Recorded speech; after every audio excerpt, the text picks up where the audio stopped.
February 29th, 1972.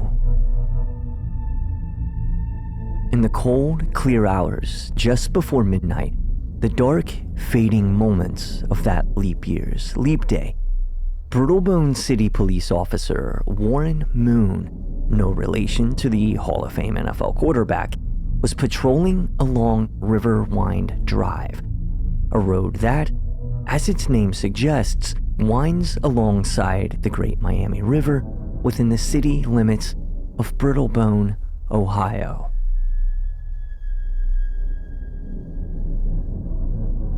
The headlights of the patrol car cut through the icy black of night when, abruptly, they caught a flash of something strange out in the darkness. It appeared to be a thick tail, maybe 4 feet long, whipping quickly out of sight into the roadside woods. A tail carried by a pair of hind legs and covered in scales.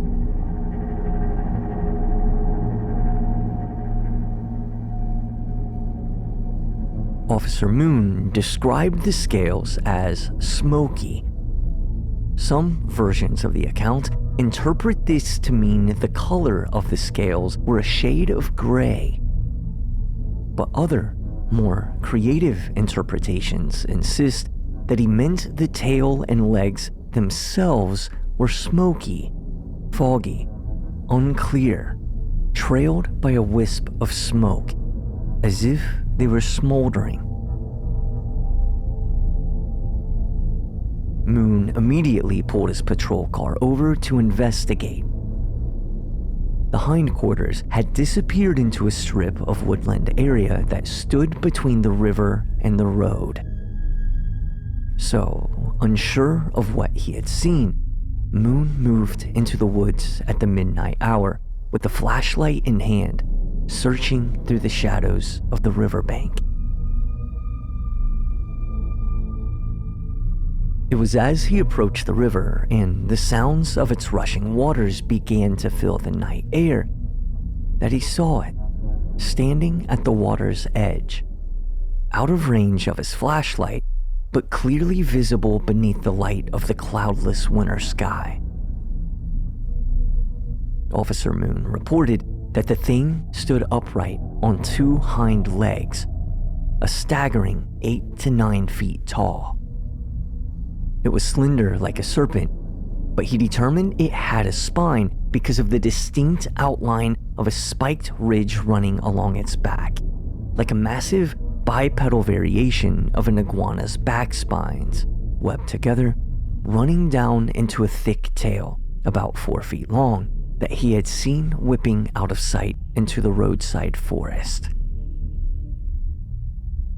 Moon said it had long, slender arms pinned down at its sides, and that it stood there looking like, quote, some horrible giant lizard striking a prairie dog pose.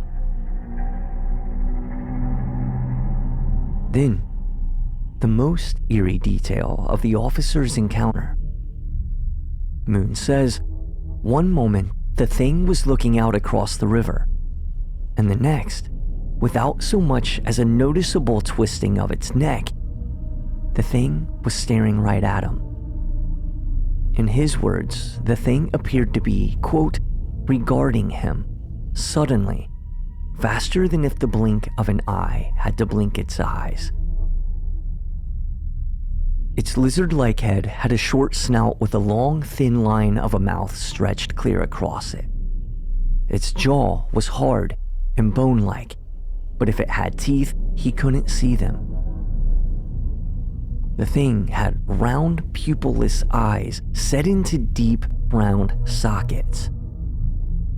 It had no ears, nor frills, nor wings, but what looked like gill flaps along its neck. Officer Moon reckons he had a full, solid minute to digest these details before the beam of his flashlight, without warning, sputtered and went out. With only the light of the night sky illuminating the scene, Moon says the thing, with a sound no louder than the river's current, leapt into the water's rapids and disappeared.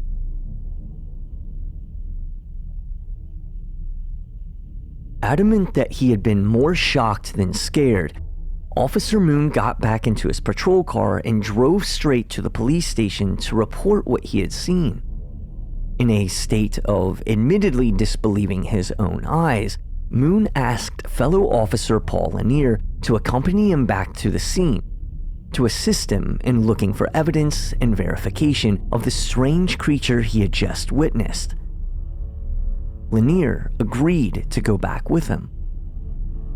Upon returning, however, unfortunately, or perhaps fortunately, the men weren't able to find any direct evidence that could confirm the sighting. The only remotely tangential evidence found were some disturbances in the landscape down the embankment that led to the river. And while these markings were in an area that correlated with Moon's story of the mystery creature, they also very easily could have been evidence of just about anything other than a scaled, 8-foot-tall bipedal cryptid being on that riverbank.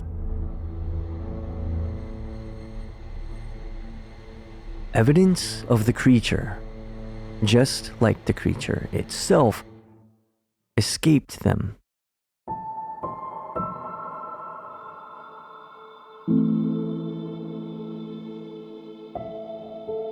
Decades later, Paul Lanier, the officer who accompanied Moon in returning to the scene that night, confirmed in a 2019 local news piece that although he, of course, didn't believe Moon could have seen the kind of animal he had been describing, he attested that Moon simply wasn't the kind of guy to lie, let alone to fabricate such an outrageous tale. And he could tell by his fellow officers' demeanor that night that the man had certainly witnessed something. On what prompted him to join Moon in returning to investigate the site, he said, "Warren wasn't the kind of guy who would risk ruining his reputation with a dumb story. And it sure as hell didn't seem like he was joking. He wasn't one much for humor. So I figured there were no crime waves rolling through town that night. I might as well go take a look with him if it made him feel better about things." Although their return to the scene ultimately turned up nothing that night, as cryptid fate would have it, the creature that would come to be known as the Brittlebone Beast would reportedly be seen again 7 months later by another Brittlebone police officer. And this time, the encounter would happen in broad daylight, and shots would be fired.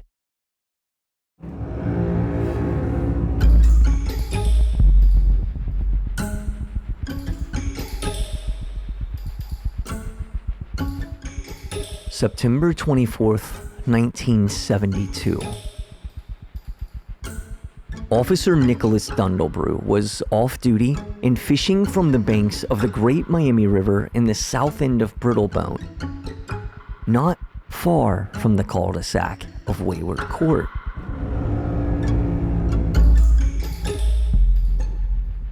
The accounts of his story tend to vary widely, but generally speaking, the legend goes as follows.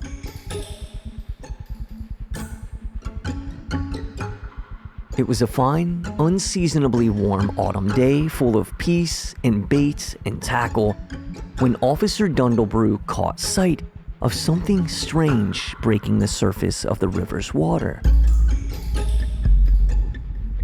Once caught his attention, but twice put him on alert.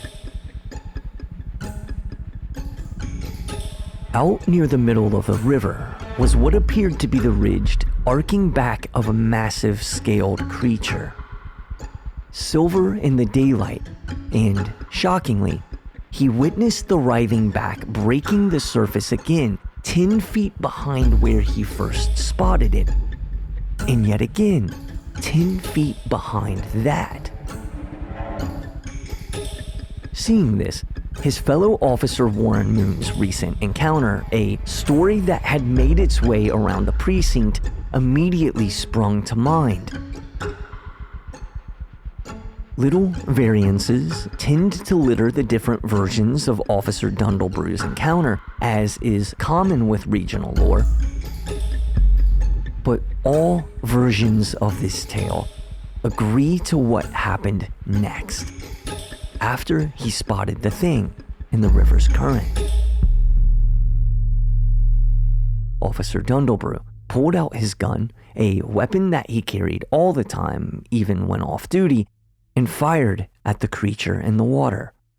6 rounds from the barrel of his own personal .357 Magnum.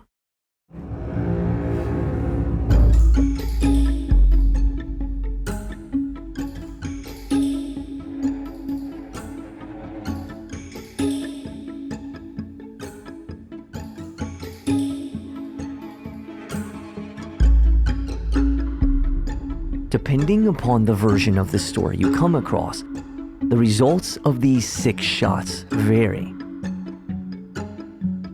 Some say that he missed entirely, allowing the creature to slip away unharmed into the mythos of the region. Others maintain that at least one shot found its mark, and that the creature let loose a great roar of agony before sinking entirely beneath the water's surface. This version upholds that the thing now forever harbors a rage towards humans for waging unwarranted violence upon an animal that was simply existing in its habitat, and that now the beast lurks, stalking, waiting to unleash its revenge upon unsuspecting folk passing by on the Riverside bike trail.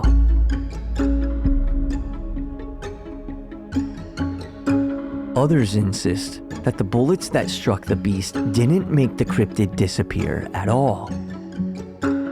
That the shots only served to provoke the creature.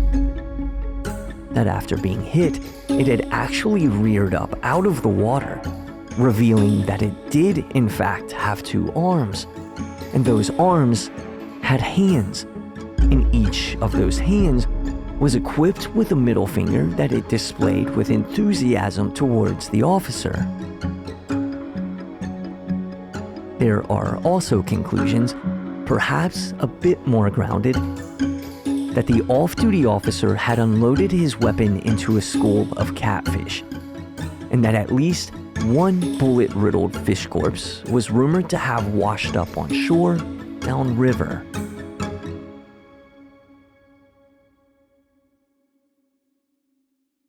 Of course, none of these match the exact encounter offered up by Dundlebrew himself when he finally went on record in 2019 for the same local news story officer Paul Lanier had spoken to. Former Officer Dundlebrew confirmed that he had indeed fired the shots into the river in an attempt to preserve evidence of whatever it may have been, if what he was witnessing was in fact the same thing Officer Moon had seen earlier in the year, thinking that maybe if he could kill it and it washed ashore, then they could find out what it was. Unfortunately, however, the gunfire yielded no results, and he was inclined to believe it had indeed been a school of large fish, seen from a distance and perhaps blurred in his eyes by the haze of the alcohol consumed that afternoon.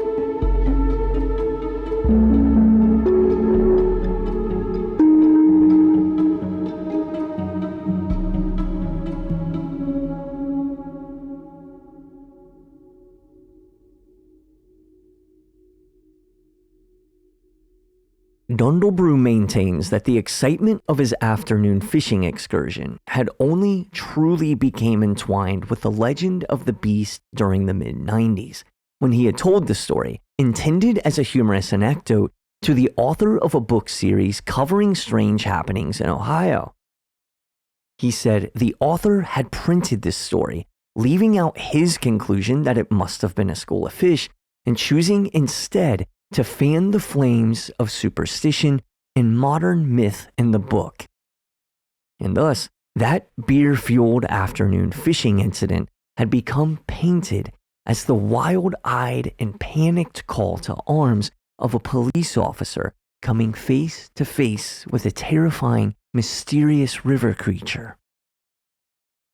In his 2019 interview with local news, Dundlebrew insisted that he had never once claimed to have truly encountered the creature known as the Wayward Wyvern, saying, "I don't know what the hell a wyvern is, but if it's a fancy name for big catfish, then yeah, there's probably one or two in the river."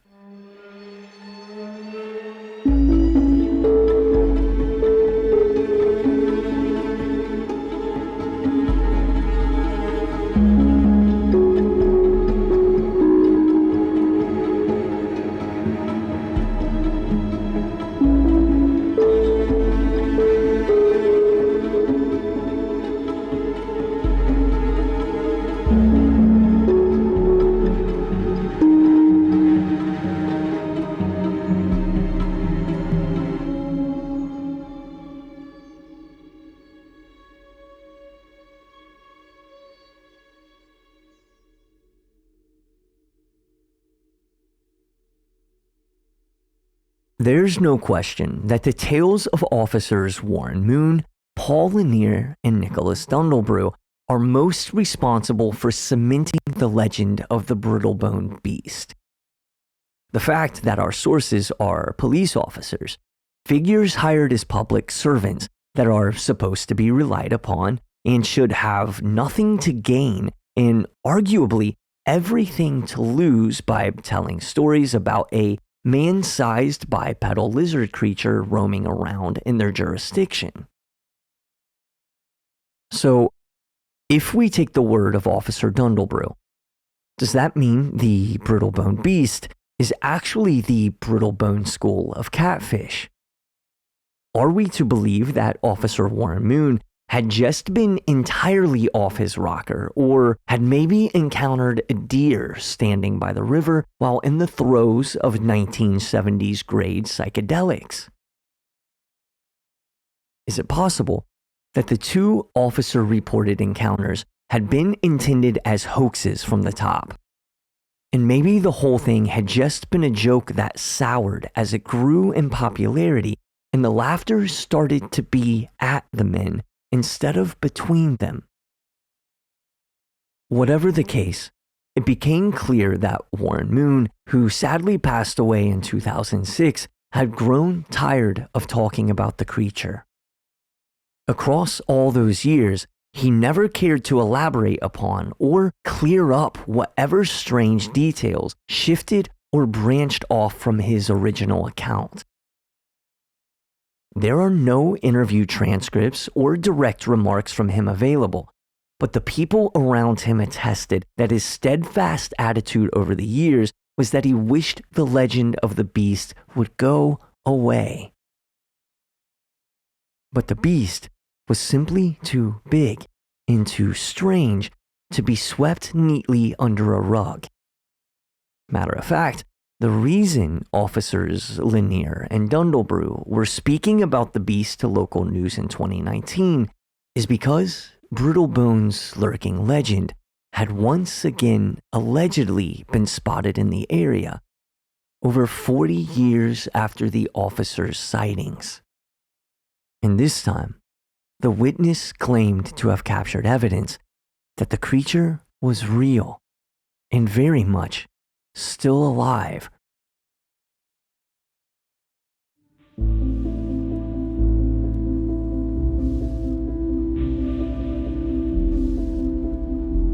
An update. I've been doing digging just clicking and clacking on a keyboard, but still. The shovel seems to have struck something hard, something I'm having a difficult time getting around. I am still trying to reach someone about the house at 816, but the task is proving to be frustrating and weird. Real quick, here's the journey I've been on.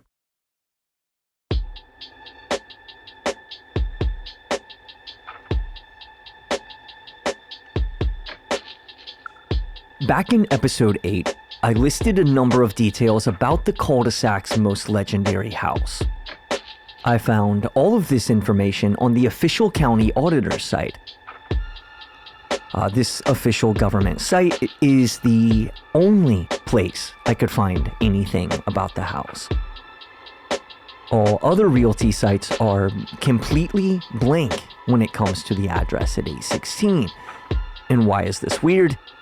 Well, for comparison, I looked up my own childhood home down in that cul-de-sac, and it has an ownership history going back to the mid-1950s when the house was built. I can see everyone who's ever lived in that house. I can see the names of sellers, names of buyers, years and dates of purchases, amounts of money exchanged. Public records are all intact. If you remember Dawn, who I spoke to in the mailbag episode, the lady with the timpani drums in her front lawn in that cul-de-sac. Stone Cold Steve Dogston. Hi, Dawn, if you're listening. I looked up her house as well. Its history is fully recorded. I can see when her grandmother owned it and how it was passed down in her family, just like she said it was. Something she also said was that old gray house in the cul-de-sac had already been there when the other homes were built. And for that old gray house, the house at 816, I can't find any of these records. There's no ownership history at all, including the period of time when the Barker family lived there. Only the official government county auditor site offers anything other than a blank space. And all it lists for ownership history is a Graft Properties, going back years and years, including through the years when I know I've personally seen residents, including the Barkers, come and go. So I searched Graft Properties, and there is one hit. A website that looks like it hasn't been updated since Windows 95 was cutting-edge technology. This site has a search bar up at the top of the page labeled email, so even though it doesn't list an email address, I'm guessing that this is how you email them. So I did enter my own email and phone number, along with the request to contact ownership about a visit to the property. Beneath that search bar at the top of the page, the website does list a phone number, and this is the phone number that I've been dialing and leaving voicemails for, as you've heard. I have not yet received a reply via email nor phone. But the thought of some kind of property management opens up a new avenue of possibility that maybe, perhaps all along, the residents of 816 weren't being driven from their home by unspoken demons and nebulous, horrific vibes. Maybe this development suggests an alternative answer. What if the residents of 816 have only been tenants renting a house? And what if it was rent hikes doing all the haunting, landlords doing the spooking, and expiring leases chasing people out the door? At least that is before, two of the tenants decided to take a more traditional approach to haunting the premises. Next episode, we conclude our trilogy on the legend of the Brittlebone Beast. We cover the claim behind its most recent sighting. We discuss the possibilities of what the beast could truly be, and we make final preparations for our journey to the land it calls home, the strange land of Brittlebone, Ohio.